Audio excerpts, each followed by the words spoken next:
if you guys understand your factoring and you understand that zero product property, basically the first question to your test, if you guys understand that little binomial like x minus 2 or x plus 6 or x minus 3, whatever it was, and you understand that the zero product property inverse operates, so then x is negative 3, or whatever it was, x plus 3 became negative 3.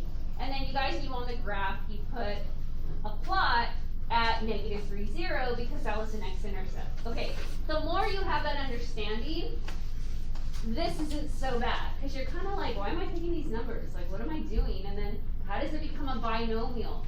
If you understand that, then you make that connection here. Okay, so your first step is you have to substitute numbers that will give you an output of 0. So, what do you usually get taught? You go like plus or minus 1, plus or minus 2, plus or minus 3, and usually students just start substituting. And you start with positive 1. And then you substitute negative 1. And then you substitute positive 2. And then you substitute negative 2. And you try and get an output of 0. Remember, we do not want a remainder. I know on the dividing polynomials we got remainders, but ultimately when you're factoring, you want your remainder to be 0. And that means it's a factor. Bless you. Okay? So, I'm going to substitute. I'm not even starting to divide yet. I have to first figure out, is one of these numbers an intercept to the cubic function? Okay, so try x equal positive 1. Okay, so what do? You're going to substitute positive 1 into this function. And you could either do the math mentally, right? Like, or you can use a calculator, like, you know, this is negative 1, this is 9, this is negative 12, this is negative 20, right? So then this is negative 13, so negative 4 minus 20, negative 24. Okay, negative 24 is certainly not 0, so that's a fail. Positive 1 is not a root of that cubic polynomial. So that's why I'm saying it's trial and error. So now go with negative 1. So now I got to try negative 1. And so I'm going to let x equal negative 1. And so I'll now substitute negative 1. I get negative 1. Oh, why did I put a positive 1? Make that positive 1. I don't know why I did that. That's 10. Negative 22. So yeah.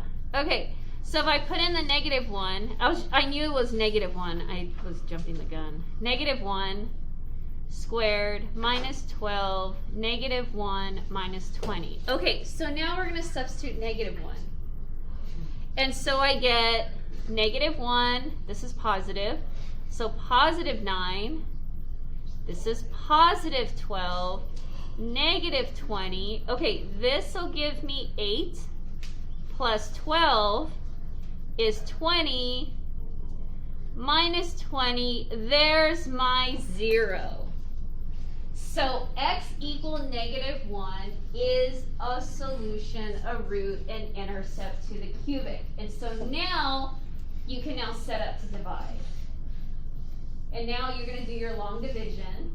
And when you're done, that's your factory. So cubics, we don't get you too far away, or sometimes we'll help eliminate your trial and error by saying, oh, which of the possibility at the top, which one is a root? And so you guys try out like 4 of them, where you don't, if say it's positive 5, we don't want you to go plus 1, minus 1, plus 2, minus 2, plus 3, minus 3. Okay, do you guys get that you need the 0 output?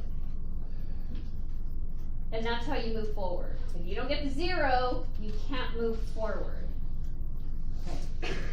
Okay, so now I can divide. Now you can divide. Okay, but by what? Right, because yesterday's sheet where we reviewed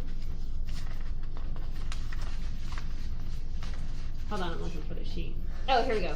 Okay, yesterday's sheet, see how there's my polynomial, and here's my binomial root that I'm factoring by, my linear root. Okay, so you have to have something that looks like a binomial root. So if I found x equal -1 to be a root, how is this expressed as a linear root, as a binomial? What would I write? I can't write x equal -1.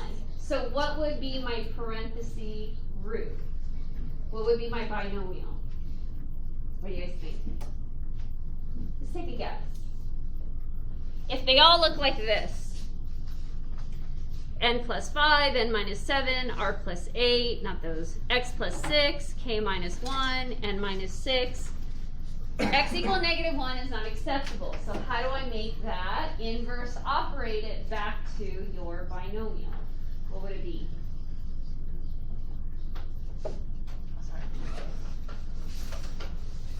What do you think?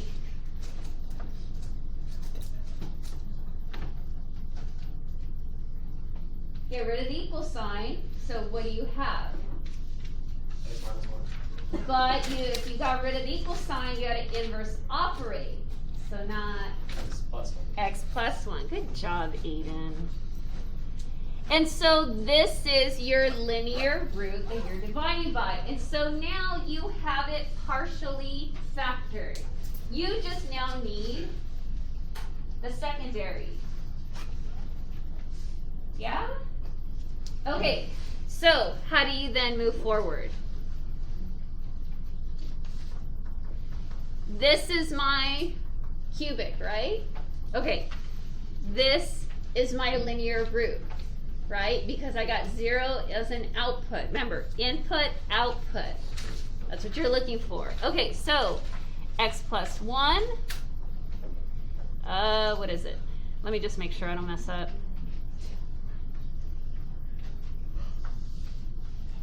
Okay, and now we're going to divide it. And you're going to get your factored cubic.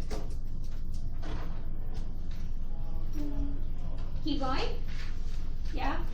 Okay, what do I need to multiply x by to get the equivalent x cubed? How many x's? 2. Because see how this is a 3 now? Right? Remember, so, correct? Or remember I told you guys, make your ratio. What's 3? x1. How many are left? X squared, right? You can do those ratios to help find your quotient. All right. Remember, you multiply to both terms. So what is x squared times x to the 1? Well, you add 1 plus 2. X cubed. Remember, these should always be identical. What's 1 times x squared? 1x squared. But now you guys come in with your marker and you switch the sign. So instead of positive, it's negative. Instead of positive, negative.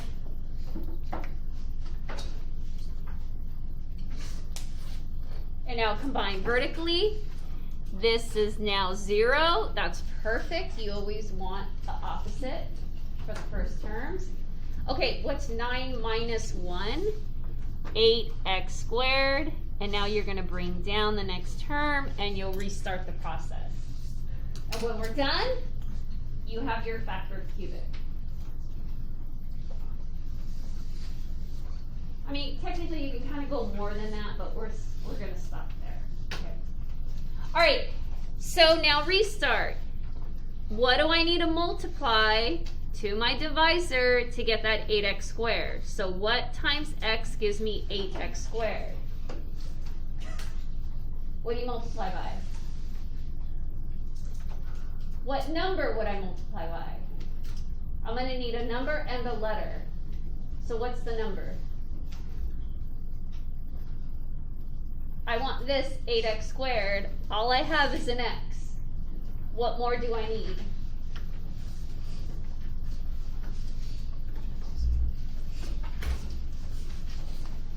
Build your ratio then. Reduce. What do you get?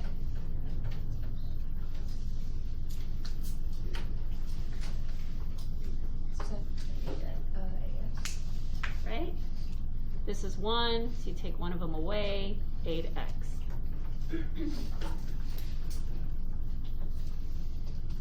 If it only has a 1 and I need an 8, 1 times 8 gives me 8. If I only have 1x and I need 2 of them, I need 1 more. Right?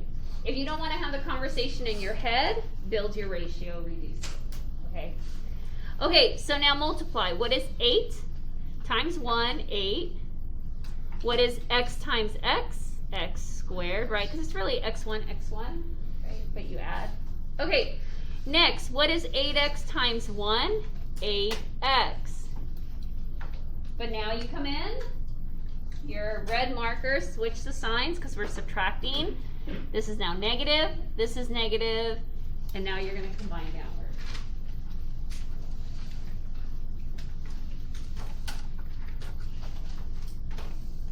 Okay, opposites. What is negative 12 and negative 8? Same sign, so you add and keep the sign. Negative 20x, bring down that negative 20, and you're going to restart and redo the process one last time. Okay, I have x, I need negative 20x. What should I multiply by? Negative 20, perfect. So negative 20 times x is negative 20x. Negative 20 times 1 is negative 20. And notice, see how they're perfectly identical? Yay, we did it right. Come ahead with the red marker, switch the signs, and you get 0, 0. That remainder of 0 tells you that it's perfect. This is definitely a factor. So you successfully factored the cubic, and this is now you could technically go more, but I'm happy if you guys can get to here. Okay, so we'll put a very happy face. This is a quadratic. For those of you where you're like, I think I can go more, what two numbers multiply to negative 20 but add up to positive 8? Not 4 and 5. What's the other pair?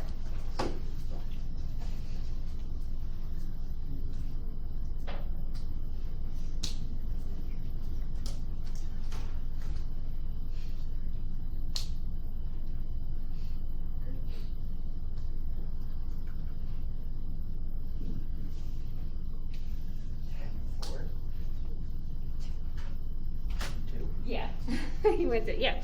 What two numbers multiply to 20? You got 4 and 5, 2 and 10, 1 and 20, right? Okay, so it's 2 and 10. Which one is the negative? The 2.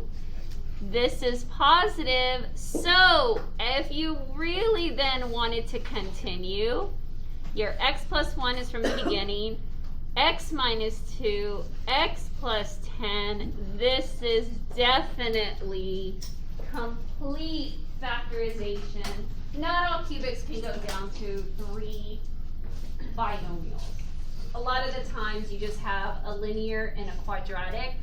And for the beginning, we're happy for you guys to do that. However, if you recognize, you're like, hey, I think I can do this. This is really easy. 20, 2, 10, 4, 5, 1 and 20, oh, 8, I can do that. It would then continue.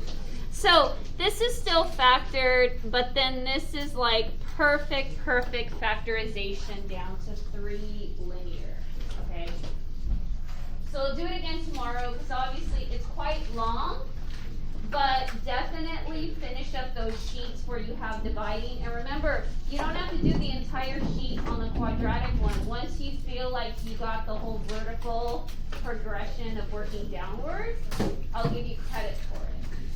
Because obviously you guys see, you're going to do quite a bit of dividing with this. Anyone need credit? Okay, just let me know. Let me stop the video.